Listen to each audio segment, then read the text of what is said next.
नमस्कार, मैं हूं आपके साथ मंजरी और श्रोताओं, आपको जानकर बहुत अच्छा लगेगा कि आज आपके साथ जो अतिथि जुड़ने वाले हैं कि इस कार्यक्रम में वो हैं रोहिणी संजय बापट। और ये जो आपके साथ जुड़ रही हैं मैडम, ये आई हैं मुंबई से। आज हम जिस विषय पर चर्चा करने वाले हैं वो एक ऐसा विषय है जो नया है, सुनने में नया है, लेकिन अगर हम इसकी नींव देखें तो भारतीय परंपरा में, भारतीय संस्कृति में सदियों से चली आ रही है। बस ज़रूरत है हमें तो इसको सुनने की, इसको समझने की और इसमें क्या कुछ नया है उसको सीखने की। तो आइए आज की इस वार्ता की शुरुआत करते हैं। और इस वार्ता की शुरुआत से पहले मैं रोहिणी संजय बापट जी का, मुंबई से आई हैं आपके शहर झुंझुनू में, उनका बहुत बहुत स्वागत करती हूँ। या नमस्ते सभी, मैं रोहिणी संजय बापट। बहुत खुशी हो रही है आप सबसे मिलके।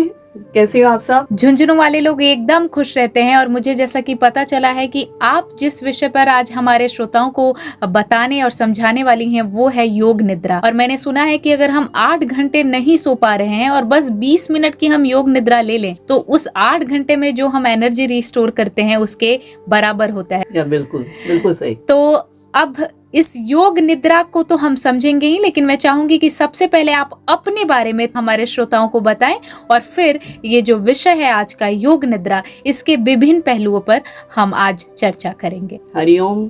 मैं हूँ रोहिणी संजय बापट, ठाणे महाराष्ट्र से। मैंने MA योग शास्त्र पूरा किया है और योग मेरा पहले से ही पैशन था।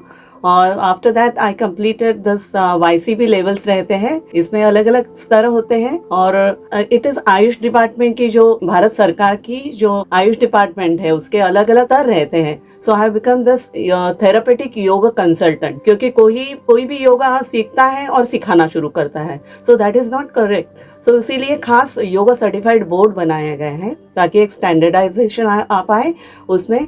और उसके बाद में ना, अभी तो आई एम वेरी हैप्पी, मैं बहुत खुश हूँ कि ZZTU से जुड़ी हुई ठीक है, राजस्थान से। मैं चाहूंगी कि आप हमारे श्रोताओं को बताएं कि ये जो योग निद्रा है वो क्या है। शब्द से हम शुरुआत करेंगे, योग प्लस निद्रा। आपको जरूर पता चलेगा कि यौगिक निद्रा सोना है, लेकिन बिल्कुल सोना नहीं है, ऐसे भी कह सकते हैं। सो यौगिक निद्रा, यौगिक स्लीप जिसे कहते हैं, अवेयरनेस का, सजगता के साथ सोना है। और ये तंत्र किसने डेवलप किया, उन्हें हम पहले प्रणाम करते हैं। स्वामी सत्यानंद जी सरस्वती, जो बिहार स्कूल ऑफ योग के हैं, मुंगेर के, और उन्होंने ये तंत्र डेवलप किया। इट इज यो न्यास तंत्र के ऊपर आधारित है। पहले के जमाने में एक न्यास तंत्र हुआ करता था जिसमें हर ऑर्गन से रिलेटेड एक मंत्र हुआ करता था, लेकिन स्वामी जी ने क्या किया, हमारे साधकों के लिए सहज सुलभ ऐसी योग निद्रा ढूंढ निकाली और उसमें मंत्र का पाठ मुख्य शास्त्रों को बिना डिस्टर्ब किए हुए बिल्कुल सहज सुलभ तंत्र बनाया, वेरी इजी। और ये हुआ योग निद्रा। जी, आपने बहुत ही जिसको हम कहते हैं शाब्दिक चित्रण करना, वो आपने किया कि योग निद्रा क्या है, मतलब सजगता के साथ सोना। और ये जो शब्द है वो अपने आप में इस टर्म को डिफाइन करने के लिए काफी है। और सबसे पहले जो इस संस्थापक रहे हैं, जिन्होंने इसकी खोज की है, उनको बहुत बहुत नमन। रोहिणी जी, जब हम बात करते हैं योग निद्रा की तो उसमें जो श्रृंखला होती है वो बहुत मायने रखती है। और ऐसा माना जाता है कि अगर हमने उस श्रृंखला का ध्यान नहीं रखा तो ये जो योग निद्रा जो है वो पूरी नहीं होती है। तो इस बात से आप कितना सहमत हैं और इस योग निद्रा में श्रृंखलाओं का क्या महत्व है, इस पर आप क्या कहना चाहती हैं? जरूर बताना चाहूंगी। और ये बहुत महत्वपूर्ण भाग है योग निद्रा का, क्योंकि शवासन तो आपने सुना होगा, इससे पहले किया भी होगा। तो शवासन की स्थिति में ही योग निद्रा किया जाता है, लेकिन उसमें अलग अलग स्टेप्स है उसमें। तो पहले ही इसमें हमें वो सीक्वेंस फॉलो करना पड़ता है। बहुत जनों ने स्वामी जी से पूछा, अगर शरीर को शिथिल ही करना है ना तो वो सीक्वेंस क्यों फॉलो करना, वो श्रृंखला क्यों फॉलो करनी है। उनका उत्तर रेडी था, उनका बहुत अभ्यास है, संशोधन है उसके ऊपर। ऐसे बताते हैं कि जब हम वो श्रृंखला फॉलो करते हैं उससे क्या होता है, वो सारी बॉडी के ऑर्गन जो रहते हैं, अलग अलग अवयव हैं, तो हमारे ब्रेन में उसके अलग अलग सेंटर्स रहते हैं। तो वो सारे बॉन्ड्स है, वो बंधन है, वो बंध पक्के हो जाते हैं और उन्हीं सारे अवयवों की कार्यक्षमता धीरे धीरे बढ़ने लगती है। इसीलिए हमें को फॉलो करना है। रोहिणी जी, आपने बहुत ही अच्छे से समझाया कि ये जो योग निद्रा है इसमें श्रृंखलाओं का क्या महत्व है। अभी जो हमने बात की वो श्रृंखलाओं के महत्व की, लेकिन अभी मैं आपसे जो सवाल पूछना चाहती हूँ, ये बस मेरा सवाल नहीं है, जो हजारों श्रोता जो आपको अभी सुन रहे हैं, ये सवाल उनका है कि ये जो योग निद्रा है उसके क्या क्या लाभ लाभ हैं, हमें ये योग निद्रा से क्यों जुड़ना चाहिए, इस विषय में आप विस्तार से हमारे श्रोताओं को बताएं कि ये जो योगा का ही एक अंग है, एक फॉर्म है, ये हमारे मानव शरीर के लिए, विशेषकर मानव मस्तिष्क के लिए ये कितना जरूरी है और इसके क्या क्या लाभ। जरूर बताना चाहूंगी। सबसे पहले जान लेते हैं कि योग केवल शरीर का शास्त्र नहीं है, हम कह सकते हैं योग मन का शास्त्र है। सबसे महत्वपूर्ण बात ऐसी है कि यह अनुभूति का शास्त्र है। जैसे हम कभी भी कोई शास्त्र शुरू करते हैं तो हम कुछ पुस्तक पढ़ते हैं, लेकिन योग के बारे में ऐसे कहेंगे कि हम उसके अनुभूति लिए बगैर हम नहीं सीख पाएंगे। अगर प्रणोच्चार भी हमें करना है, आकार के कंपनों के लाभ आपको यहाँ मिलेंगे, उकार के यहाँ मिलेंगे, लेकिन अब जब तक आप कंपनों की अनुभूति नहीं लेती तब तक उसका महत्व नहीं। उसी तरह से योग निद्रा में जब आप करके नहीं देखती तभी उसी के लाभ मिलने वाले हैं। पहला तो है कंप्लीट रिलैक्सेशन हमें मिलेगा। और जैसे आजकल कितने मनोकायिक आजार, जैसे जीवन शैली बदल रही है। पहले के जमाना का योग कितना पुराना है, लेकिन अभी आजकल जो आधुनिक विचार तंत्र आ रहे हैं तो उन्हें उसी तरह से ये तंत्र डेवलप किया है स्वामी सत्यानंद जी ने, जाके योग निद्रा का ज्यादा से ज्यादा हम प्रचार करके उसका डेफिनेटली हमारे पूरे नित्य जीवन में, निजी जीवन में जो प्रॉब्लम्स आ रहे हैं, जीवन शैली के रिलेटेड हैं, साइकोसोमैटिक जिसे मनोकायिक विकार जो बढ़ रहे हैं, उनके ऊपर थोड़ा सा काबू पाने के लिए योग निद्रा हमें अवश्य सफल बनाएगी जीवन में। बहुत बहुत धन्यवाद रोहिणी जी। आप जैसा कह रही थी कि योग निद्रा जो है वो डिप्रेशन है, एंजाइटी, और जो अभी स्टूडेंट्स हैं उनमें याददाश्त की शक्ति, अगर हम विशेषकर बात करें तो जो हमारे मम्मी पापा थे उनकी जो शब्दों को याद करने की जो एक शक्ति होती थी वो अभी के यंगस्टर्स में उस मुकाबले बहुत कम हो गई है। तो याददाश्त बढ़ाने की बात कहें या एकाग्रता जिसको कंसंट्रेशन बोलते हैं, इसको बढ़ाने की बात कहें। और दूसरा जो अभी समय की सबसे ज्यादा मांग है, हर जो युवा है वो उससे जूझ रहा है, वो है अभी जो इमोशंस हैं हमारे वो बहुत ही इजीली फ्लक्चुएट होते हैं।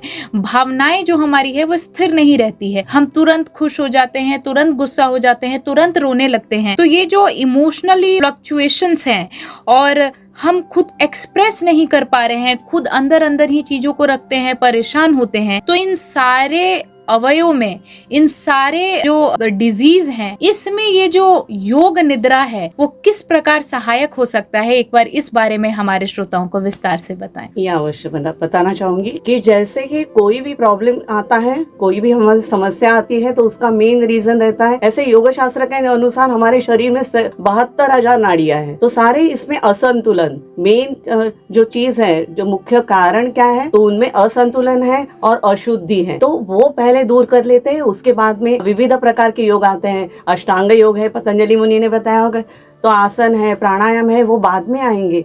लेकिन पहले नाड़ियों की शुद्धिकरण इज मोस्ट इम्पोर्टेंट। अगर पहले हम योग निद्रा से पूरा शरीर अगर शिथिल करेंगे तो ऐसे पूरा प्राण शक्ति का वहन, वो नाड़ियों की शुद्धि हो जाने के बाद पूरा वहन पहले से सहज सुलभ हो जाएगा। उसके बाद में हम जो योगिक प्रक्रिया करेंगे उनका अधिक लाभ मिलेगा। और इसी तरह से जैसे योग निद्रा स्पेसिफिक हम बात करेंगे, स्वामी सत्यानंद जी को जैसे जो वो जनक कहे जाते हैं, तो उन्होंने ये तंत्र डेवलप किया है। लेकिन उसमें भाषा, अलग अलग भाषाएं, जैसे एंजाइटी, डिप्रेशन, आजकल जनरल इस्तेमाल करते कि एंजाइटी हुआ है, डिप्रेशन हुआ है, इतने कॉमन हो रहे हैं। लेकिन उसके साथ साथ योग निद्रा का एक अच्छा लाभ है कि अलग अलग भाषाएं सीखने के लिए, क्योंकि इसमें हम सबकॉन्शियस माइंड में जो संस्कार करते हैं वो ज्यादा देर टिक सकते हैं, चिरकाल रहने वाले हैं। एग्जैक्टली स्वामी शिवानंद ने उनके ऊपर जो प्रयोग किए थे और वही प्रयोग उन्होंने निरंजनानंद किए केवल 11 साल की उम्र में। वो बिल्कुल भारत के बाहर में जाकर योग का प्रचार और प्रसार किया, कितने भाषाएं सीखे, योग सीखे। तो ये सारा कैसे हुआ? सबकॉन्शियस माइंड में, बिल्कुल मतलब सोए हुए स्थिति में भी हमारा मस्तिष्क कार्यरत रहता है। उसके बाद जो हम संस्कार करेंगे वो दीर्घकाल टिकेंगे। इसीलिए उसी का फायदा हम भाषाएं सीखने के लिए क्यों ना करें। तो श्रोताओं, जैसा कि आपने सुना, ये जो योग निद्रा है वो अभी हम जिन बीमारियों की बात कर रहे थे उसके लिए तो लाभकारी है ही। इसके साथ ही जैसा रोहिणी जी ने हमें बताया, जब हम सोते हैं लेकिन वास्तव में सो नहीं रहे होते हैं, हमारा मस्तिष्क जग रहा होता है, ऐसी परिस्थिति में हम जो कुछ भी सीखते हैं वो हमारे दिमाग में क्षणिक भर के लिए नहीं बल्कि चिरकालिक समय तक के लिए जो रहता है वो हमारे दिमाग में वो बातें रहती है। और जैसा कि इन्होंने बताया, मेरे दोस्तों, मैं इस बात को वापस दोहराना चाहती हूँ कि ये जो योग निद्रा है यह अगर आप अपने जीवन में अपनाते हैं तो ये आपको अनेक भाषाओं को सीखने में भी मदद करता है, क्योंकि भाषाओं में जो चीज़ सबसे ज़रूरी होती है वो होता है याददाश्त, कि अगर आपने कोई भाषा का नया शब्द सीखा है तो वो क्या है और उस शब्द को आपको ज़्यादा देर तक याद रखना है। और ये जो याददाश्त आपका पॉलिश होता है वो इस योग निद्रा से होता है मेरे दोस्तों। तो अभी हम जो बात कर रहे थे रोहिणी जी आपसे, वो तो इसके क्या लाभ हैं और ये किन किन बीमारियों में सहायक है इस बारे में। तो मैं चाहूंगी कि ये योग निद्रा को हम कैसे कर सकते हैं जब हमारे पास इंस्ट्रक्टर ना हो, हम स्वयं के जीवन में स्वयं के प्रयास से इस योग निद्रा को कैसे आत्मसात कर सकते हैं। कुछ जो आसान से तरीके हैं, कृपया आप उनको एक बार समझाएं ताकि जो ज्यादा से ज्यादा वो योग निद्रा को आत्मसात कर पाए। और सबसे पहले तो मैं ही करूंगी आपके इस योग निद्रा को। ये मेरी बहुत सौभाग्यशाली रहूंगी अगर मैं ज्यादा से ज्यादा लोगों तक पहुंच गई। और योग निद्रा जैसे पैशन कहते हैं ना कि ज्यादा से ज्यादा लोगों तक पहुंचाना है, और ये शवासन की स्थिति में ही कर सकते हैं। जब मैंने जाना है योग निद्रा कैसी करनी है, डेफिनेटली उसके ज्यादा से ज्यादा फायदा होने वाले। तो पहला ही हमें क्या करना है, रिजॉल्व। हमें लगता है कि संकल्प कितना जरूरी है, लेकिन हमारी जिंदगी में सकारात्मक दृष्टिकोण कितना जरूरी है, वो सबसे महत्वपूर्ण भाग है जो पहला स्टेप रहता है योग निद्रा में। मैं आपको ब्रीफली उसके बहुत अल्प इसमें आपके स्टेप्स बताना चाहूंगी। तो पहले ही हम शवासन स्थिति में करते हैं, तो ये तो बिल्कुल सहज सुलभ है। उसके बाद में हमें क्या करना है, सकारात्मक संकल्प जो सात्विक भी होना चाहिए उस विषय। उसके बाद में अलग अलग हमारे जो शरीर के अवयव है तो उनके ऊपर ध्यान देना है और आगे बढ़ना है। ना ही शवासन में हम कैसे करते हैं, रिलैक्स करते जाते हैं। इसमें हमें क्या करना है, सजगता जागरूक रखनी है।